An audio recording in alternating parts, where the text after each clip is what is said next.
لاہور سے انجمن نعمانیہ نے اعلیٰ حضرت کو خط لکھا، فتاوی رضویہ کے اندر موجود ہے، اور اس میں انہوں نے کہا کہ ہمارے پاس دارالعلوم ہے، تو آپ بریلی ایک دور دراز علاقہ ہے، وہاں سے لاہور آ جائیں، یہ قطب البلاد ہے، بہت بڑا شہر ہے، تو یہاں بیٹھ کے کام کریں، ہم آپ کو وسائل بھی دیں گے جتنے آپ جو ہیں وہ چاہیں گے۔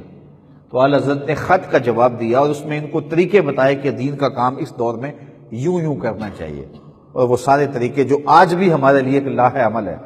تو فرمایا کہ اس طریقے سے تم دین کا کام کرو، باقی رہی میری بات، تم مجھے بلوانا چاہتے ہو خود آ جاؤ یا کوئی اپنا آدمی بھیجو، اگر ایک لمحے کے لیے بھی احمد رضا فارغ بیٹھا ہے تو کہنا دین سے دھوکہ کر رہا ہے، ایک لمحے کے لیے بھی فارغ نہیں۔ اور پھر اللہ نے بریلی میں آپ کو وسائل دے دیے تھے۔ جو بندہ کام کرنے والا ہو اللہ وسائل کے رخ موڑ دیتا ہے، یہ اللہ کا انتظام ہوتا ہے۔ اور ہم نے دیکھا ہے کہ جن لوگوں نے کام کیا وہ بڑے بڑے شہروں میں نہیں بیٹھے، وہ بستیوں میں، دیہاتوں میں، پہاڑوں میں بیٹھے، اللہ نے وہاں ہی میلے لگا دیے۔ تو اعلیٰ حضرت کو وسائل کی پھر کمی نہیں رہی تھی، بلکہ ایک زمانہ تھا طلباء کے لیے مشکلات تھی، اور طلباء کی مشکلات یقیناً بندے کو کھا جاتی ہے۔ یہ ہم بھی اس مرحلے سے گزرتے ہیں۔ اعلیٰ حضرت سے کہا گیا کہ حضرت یہ جو نان پارا کی ریاست کا نواب ہے نا، یہ آپ کا بڑا معتقد ہے، اور یہ نواب اس زمانے میں جو ہوتے تھے تو ان کے شاعر قصیدے لکھا کرتے تھے اور وہ انعام و اکرام دیا کرتے تھے۔ تو کہا اگر آپ نواب کی شان میں ایک قصیدہ لکھ دیں، نان پارا کے نواب کی شان میں، تو وہ ویسے ہی آپ کا عقیدت مند ہے، اور پھر وہ اس نے آپ کو تھوڑا دینا ہے، مدرسے کے لیے دینا ہے، تو وہ اتنا کچھ دے گا کہ مدرسے کے طلباء کے لیے کافی ہو جائے گا۔ اعلیٰ حضرت نے معذرت کی، لیکن انہوں نے پھر کہا حضرت آپ نے اپنے لیے تھوڑا کہنا ہے، یہ تو ایک مقصد کے لیے آپ نے لکھنا ہے۔ تو جب ضد کی تو فرمایا لاؤ قلم دو، تو قلم دیا گیا۔ سب کا خیال تھا کہ اب اعلیٰ حضرت کو چند جملے لکھ دیں گے، چند اشعار موزوں ہو جائیں گے، اور پھر جب اس تک پہنچیں گے تو وسائل کے دروازے کھل جائیں گے۔ لیکن جب کاغذ لایا گیا اعلیٰ حضرت نے لکھا وہ کمال حسن حضور ہے کہ گمان نقص جہاں نہیں، یہی پھول خار سے دور ہے، یہی شمع ہے کہ دھواں نہیں۔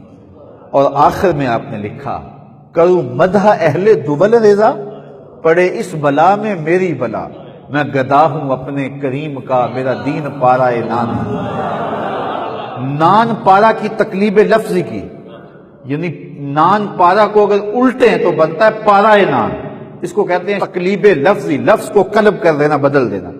تو نان پارا کو بدلا تو پارا نان بنا۔ اب پارا کہتے ہیں ٹکڑے کو، نان کہتے ہیں روٹی کو، تو پھر اس کا مطلب ہوا روٹی کا ٹکڑا۔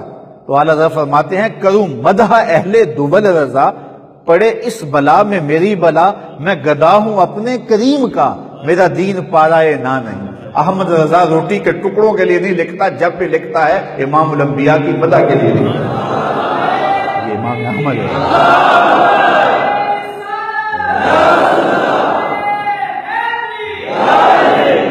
گھروں میں حضور پر درود پڑھنے کا ماحول بنائیں، اپنے بچوں کو ترغیب دیں، گھر گھر حضور کے نام کی مجلسیں سجائیں، ہر شخص اپنے گھر کے اوپر حضور کے نام کا جھنڈا لگائے، اور ہو سکے تو گھر میں چراغاں بھی کریں۔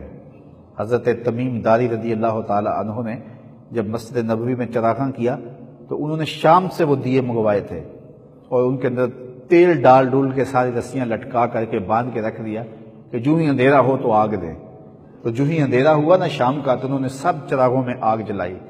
تو حضور علیہ السلام تشریف لائے نا حجرہ انور سے، تو مسجد نبوی جگمگ کر رہی تھی، تو حضور خوش ہو گئے اور فرمایا تو نے اسلام کو منور کر دی، اللہ تیری دنیا آخرت منور کرے۔ اللہ حضور کے نام سے جو چراغاں کرتے ہیں ان کی دنیا آخرت کو چراغاں کرتے ہیں۔ تو چونکہ حضور کے بغیر ہمارا کچھ بھی نہیں ہے، ہمارا سب کچھ حضور ہے۔ مولانا ظفر علی خان نے کہا تھا ہم جس میں بس رہے ہیں وہ دنیا تم ہی تو، ہماری اور خوشیاں اور کیا ہو سکتی، یہی ہماری خوشیاں۔ تو حضور سے اپنے وفا کے رشتے کو مستحکم کریں، مت کسی کے فتوے کی طرف دھیان کریں۔